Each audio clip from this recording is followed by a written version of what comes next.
Hi, my name is Danielle Clay, and I will be going over the pros of the Walsh Act. To start with, the um, Adam Walsh Act is based off of a child, Adam Walsh, who was abducted from a Sears department store when he was with his mother. This happened in Florida on July 27th, 1981. 2 weeks later, they found his severed head in a drainage canal. However, they never uncovered the rest of his body.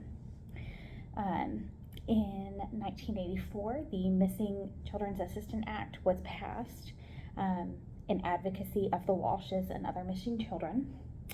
And in July 25th, 2006, the Adam Walsh Child Protection and Safety Act was passed. And then later in 2016, the Adam Walsh Reauthorization Act was passed, which provides more budgetary allotments to continue with all of these programs. Deeper explanation of the law, of the act, that it gives proper punishment to those who commit acts of child abuse, neglect, for those that are pedophiles, convicted sex offenders, and etc. This act is broken up into 3 tiers. Tier 1 being the lowest, where sex offenders and pedophiles are required to register for 10 to 15 years. Tier 2 becomes more severe.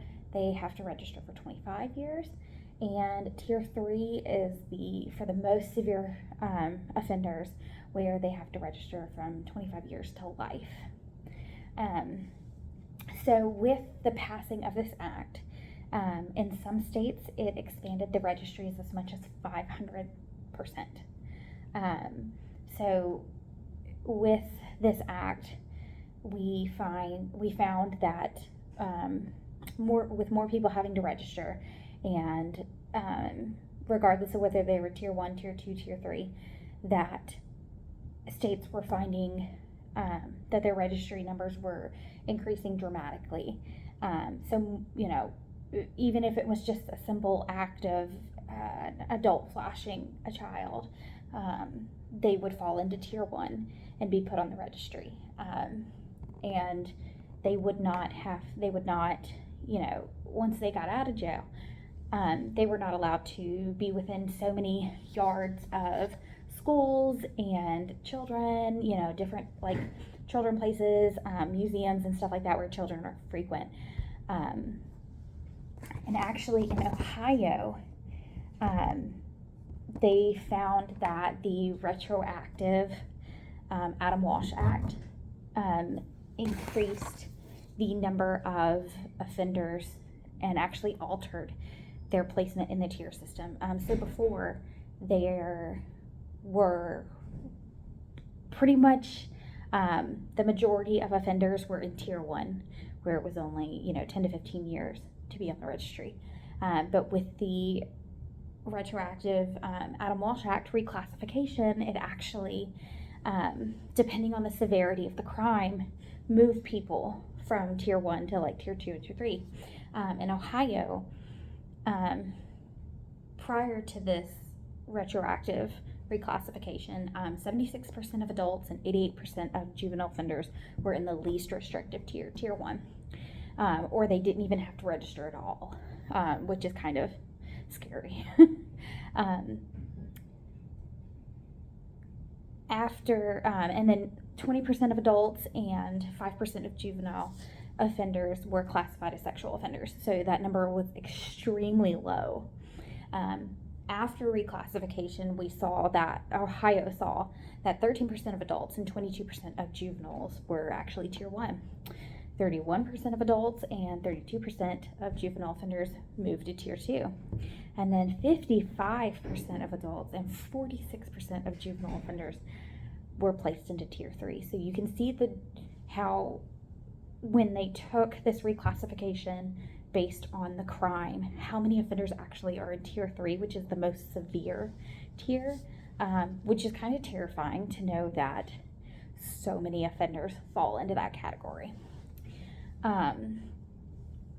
So I know some of the cons that were placed or that were said about this act were cost of running these programs, the issue with violating these offenders' rights, because once they serve their time, they had to go on the registry, and so it kind of like forever follows it. Well, with the cost issue, Project Safe Child was actually passed. It was put in place to allocate more resources and money for the prosecution of these individuals and to help each state with the cost of the programs. So there are things in place to help with the cost. And honestly, cost really shouldn't be much of an issue because these are people that have hurt children and abused children in some of the worst ways. Also, with violating the offender's rights, their probation officers are in place to help them find jobs, help them get housing, and all this stuff. And it does seem to be difficult for them because, you know, they can't be around children and they can't be within so many yards of areas where children frequent and stuff like that. But that's how it should be. These offenders should not just be able to be right next door to a family with a bunch of kids, you know, because statistically, if they do it once, they're going to do it again. Even if they've gone through the rehabilitation programs and everything, statistically, they do violate again. Some other pros are that with this act, background checks are required for any fostering, adopting parents, which is really good because, you know, obviously you don't want an offender to be able to foster or adopt a child and possibly enact their crime on that child as well. Offenders are put on a list where people can see if there are any offenders in their neighborhoods. I can see how this could be a con because then these offenders could possibly be harassed continuously, but also it is beneficial because you know, people need to know this stuff. They need to know who they're living next to and who's in their neighborhood. Are their children safe? And things along those lines. So another pro is the tier system. So depending on the extremeness of the crime, you know, offenders are in tier 1, tier 2, tier 3, which also affects, you know, their jobs, their housing, but it also puts them in jail for the amount of time that they should be and puts them on the, personally, I believe that they should be on the offender list for the rest of their life. But I think the tier system is a really good alternative for that.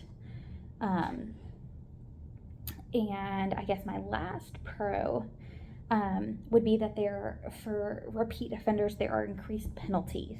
And there's no limitation for the prosecution of felony sex offenses. So it's not like, you know, someone can abuse a child, go to jail for this long, come out, and then do it again and get the same amount of jail time and the same prosecution. They take into account that this is your second, your third, your fourth, whatever time. And this is, okay, so now obviously our punishments need to become more severe and things need to be taken, you know, a bit more seriously than they were to begin with. So those are my pros with the Adam Walsh Act. I think it's a wonderful act put in place to, you know, help children and the parents of children that have unfortunately gone through these issues. So yeah, that's it.